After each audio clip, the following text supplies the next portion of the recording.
because I was already going to your play, and then How did you hear about it? So I probably saw a poster, but then I think through the XC crowd, or even from like Vietology group, something like that. We have to always pronounce the E. Shit. Yeah. So it was like one of those, like, and then so I either saw your poster or it's the VWGAS group, and then I'm just like, oh my god, I need to go see this. Like, this is never have I ever seen like this is from like, and I had no clue who you were, by the way. I'm like, okay, this is like a Vietnamese female writer, and then I didn't realize that it was a one-woman show. And then I'm just like, okay, this is cool. Either way, it's still a Vietnamese chick writing something, and she's putting on a play. I'm going. That was it for me. Yeah. Yeah. Because, I mean, when you think about it, like, who else do we have as examples or role models? Like, okay, Ali Wong, she's Chinese Vietnamese, and she talks about being jungle. Is she Chinese Vietnamese? Yeah. Oh. And she talks about being jungle Asian. And she is, she is Vietnamese. All her posts are like Vietnamese food and all this stuff. But she doesn't explicitly talk about being Vietnamese. She talks about being Asian, right? I feel like she actually more so perhaps. I feel like she's more. She speaks. I don't know. To me, I don't know her that well, or like I haven't seen a lot of her. But I feel like she's more on her like Chinese side than she is on her Vietnamese side.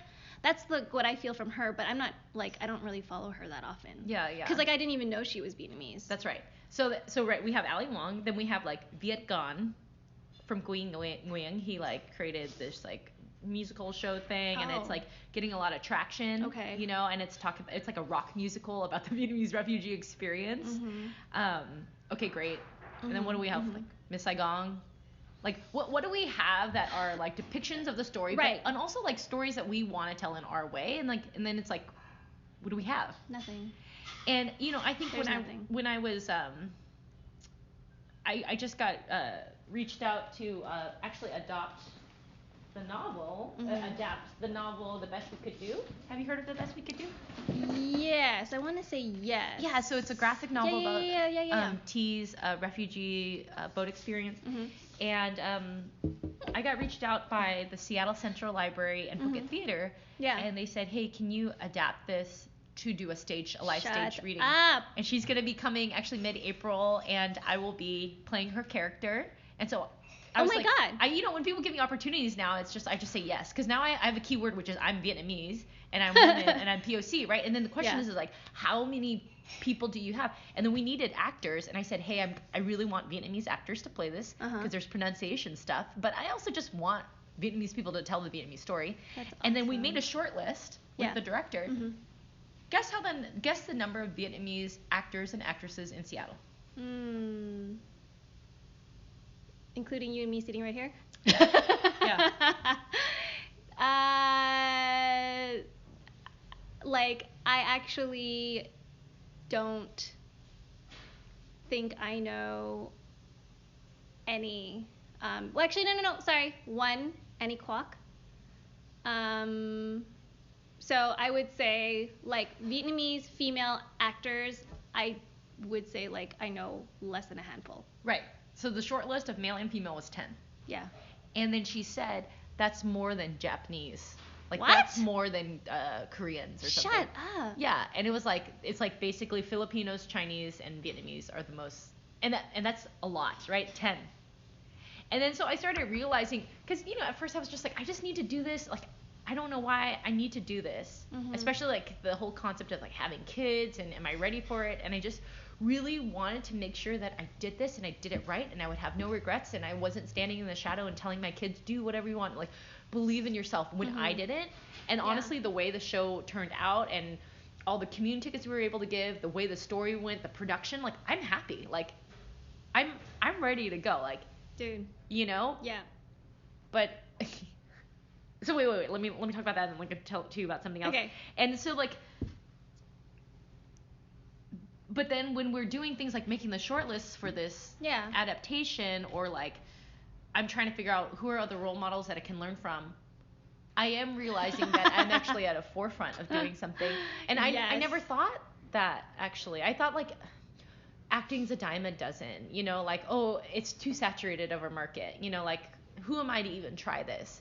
But then I realized when it's, like being the first to do something, and then realizing there weren't any role models, and then I realized I am now becoming a role model. Like after the show, I got all these requests to like be a mentor or provide guidance on this and that, and I'm just kind of like, I'm surprised because I just never thought I was actually doing anything that relevant. I was just doing the story because I needed to do it for me, and it was very personal. Totally. And then now I realize in this greater context, it's like actually, it's like I'm paving a path.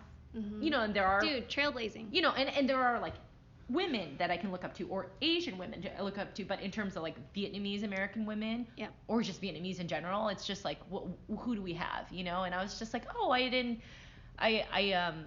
was just on the phone with my dad coming over here, and he goes, I was like, yeah, you know, these people recognize me in the elevator, like two random people, and then we had like a follow-up conversation afterwards in the elevator, and he goes, you're gonna have to not wear front big clothes now, you know, like he was like, you know, you're being watched, and people can all the time record you and put it on Facebook, so you need to look presentable, you need to not act like a crazy person, you know, like he's like, you know, now with power comes responsibility, you know, true. Of like, I've been granted this small spotlight in Seattle. Hopefully it becomes national and global. But the question is like, what do I do with that responsibility? You know, and I'm so happy to have that responsibility. Well, I think that's freaking amazing. Just the elevator? Everything. Just hearing you talk about this, and that's, so you start off with something and then it like spreads out, right? It's like this like web that just shoots out like Spider-Man or something. And so now you're going to be doing this other play, which is crazy and awesome. And it's a Vietnamese play. And like, so it's incredible. Like and it's that whole thing of like, you put it out there and see what happens.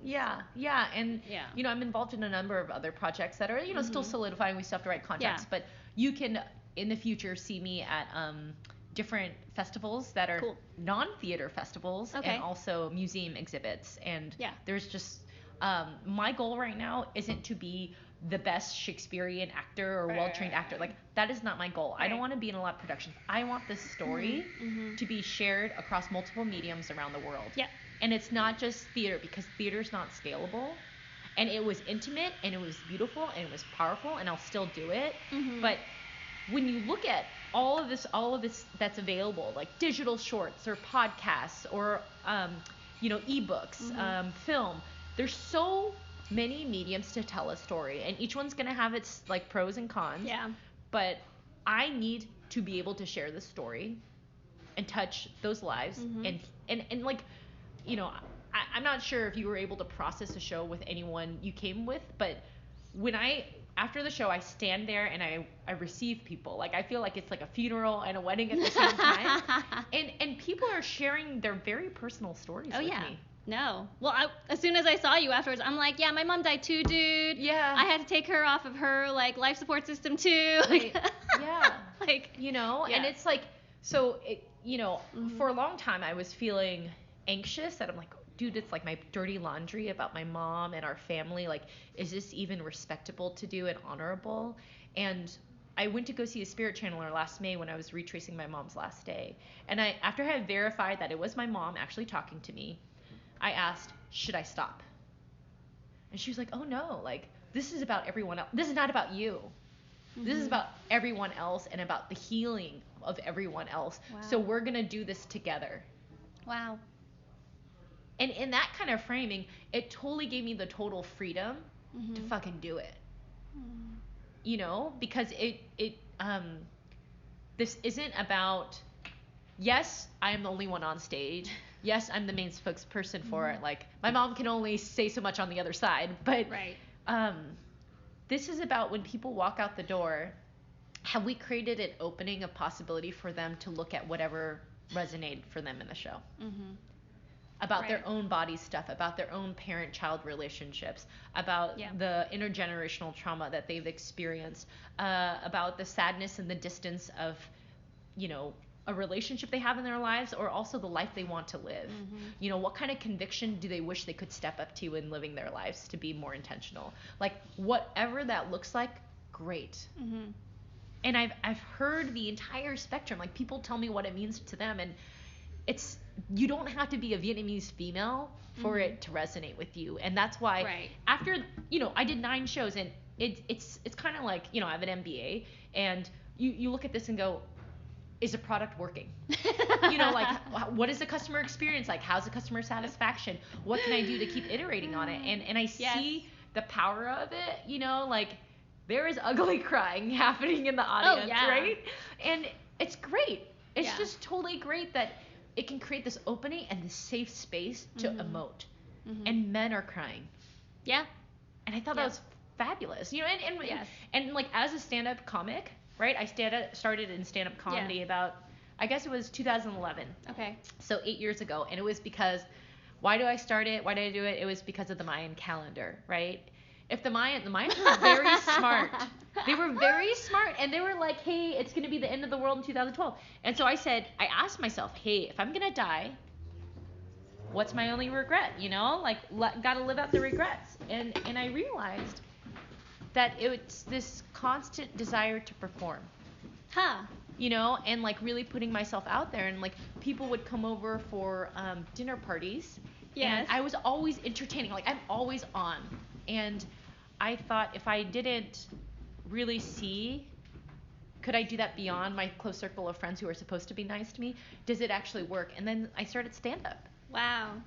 And so for the show itself is about, Disney talks about having the ideal experiences about sadness and laughter. How do you do the pendulum swing of laughing and crying? And if you can execute this emotional roller coaster, people are going to have a fulfilling experience. And so it was very important for me to continue the scene work and the character work that I started the show with my first episode, because I've experimented with a lot of different mediums along the way to get here, right? Iterating on the product.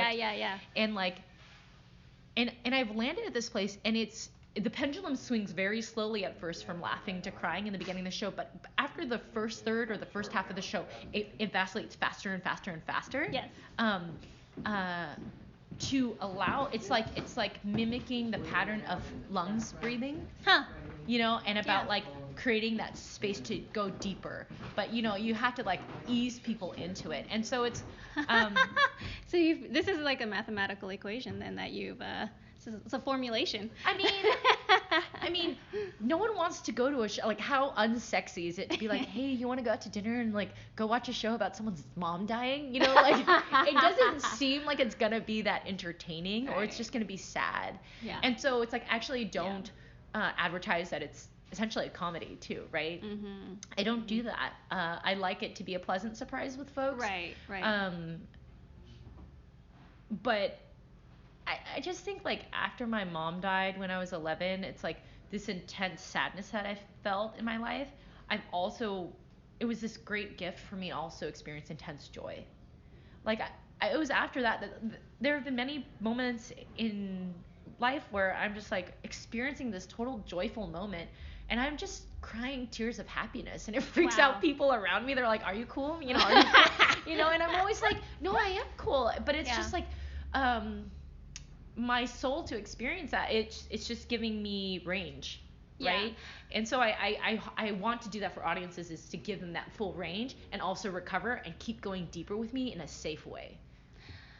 And I think that's incredible, and I think that's it's interesting that you've kind of calculated in your head, almost in a business-like manner, like, okay, I need to like ease them in softly, and then give them this pitch here, and like, but that's great. But my question actually is, so the need for you to entertain people, I'm assuming that is an innate quality, but do you think that trait or characteristic was more provoked after your mom's death, to perhaps like, okay, well, this is my way of making people happy so that we're not sad all the time, or I don't know, like, do you think that your mom's death kind of had an effect on that entertaining quality, or that, that like, oh, I need to like bring happiness to people, or I don't know. Yeah, I mean, and I think I don't think I have a goal of bringing happiness to people. I always wanted to be the love child of like Tony Robbins and Oprah.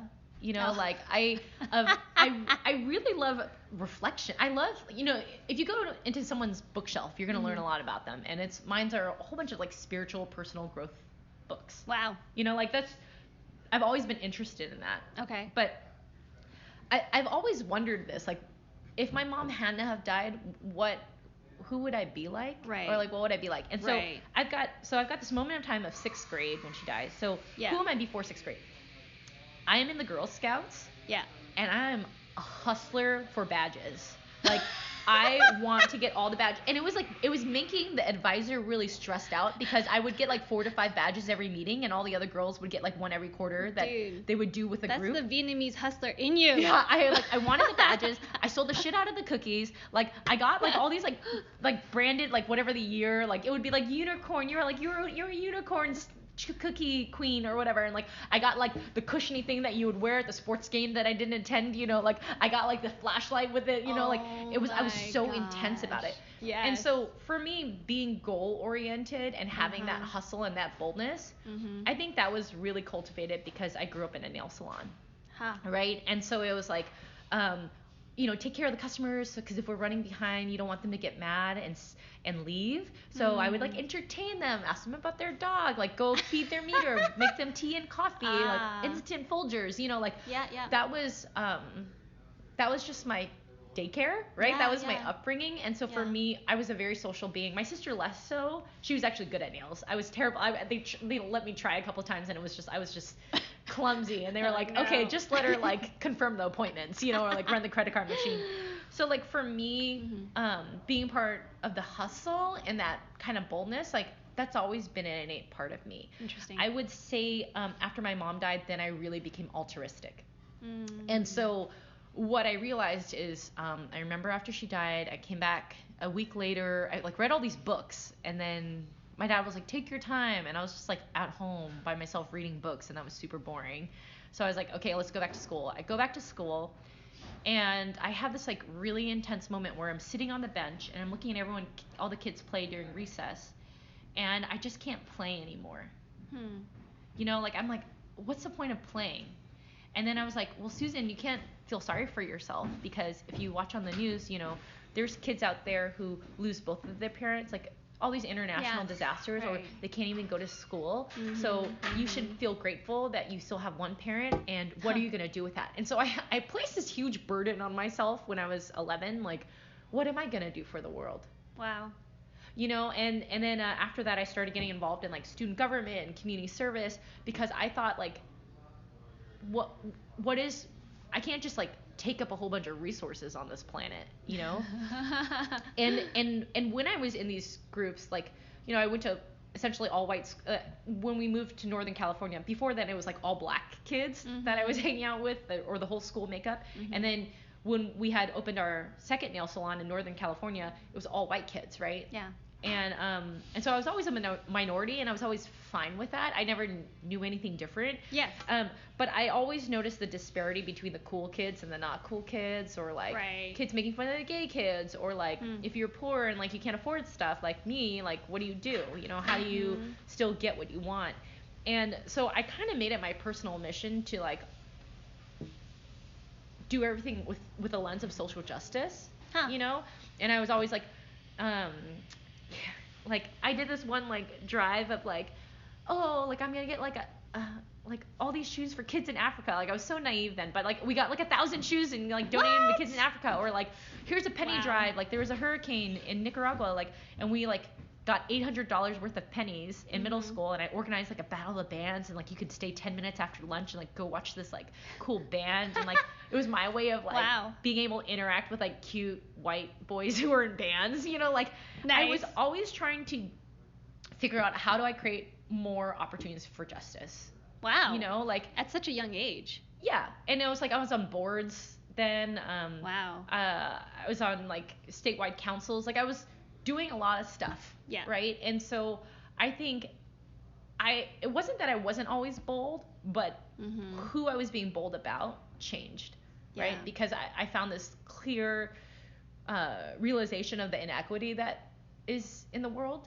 And it started my international development work, where I worked in a Zambian refugee camp doing HIV/AIDS organizing in college. And I like dropped out for a small bit of time, shaved my head, and got an eyebrow piercing. And Whoa, like, dude. And like my brother was like, "You're not a lesbian, are you?" And I'm like, "What if I am?" Like I went through my own journey of trying to figure out what is my purpose. Like I was walking this like spiritual path in college. Yeah. I accidentally got involved in a Korean yoga cult. Like that's another story for another time. But it was like I've always been on this path of like, what is meaning and who am I? So I think that really deepened because of my mom, like of just like being on this spiritual quest of like trying to figure out what is my purpose. And I would say, I threw myself into service because I got affirmation, like from all the advisors and stuff, or awards. Like my love language is celebration, and like my dad didn't give that to me, and I got affirmation and celebration. Huh. And in college, I realized when I got to Harvard, I was like, I don't have to do all the things that got me here. Mm-hmm. I don't have to keep doing it, because now I need to ask myself, what do I really want outside of the affirmation? Like, who am I?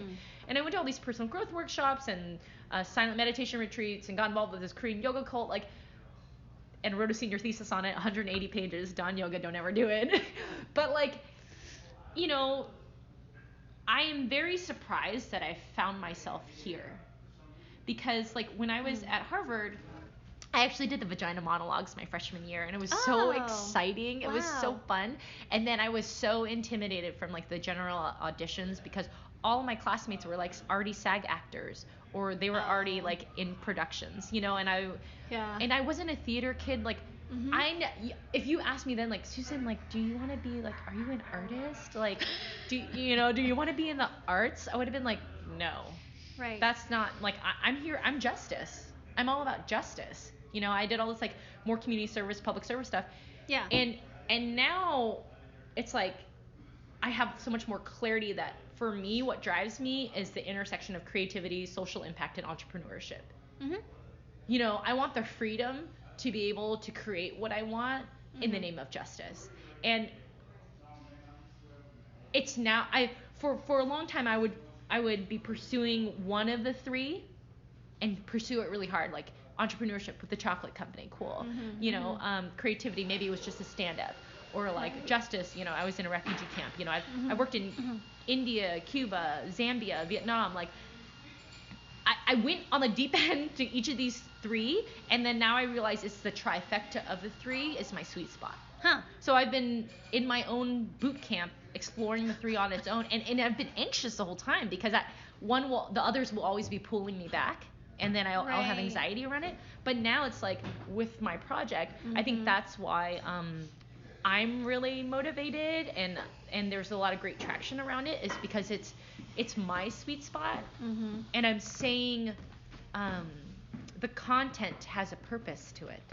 Right? Like, it's not like just to come and party or whatever. Yeah. It's like, it's for us all to do our own personal reflection, and also, on a meta level, looking at society and how we view women and our bodies and how we treat each other as humans. Like, that's on a meta level. So now that wanting to be the love child of Tony Robbins and Oprah's is now, I think, coming to fruition.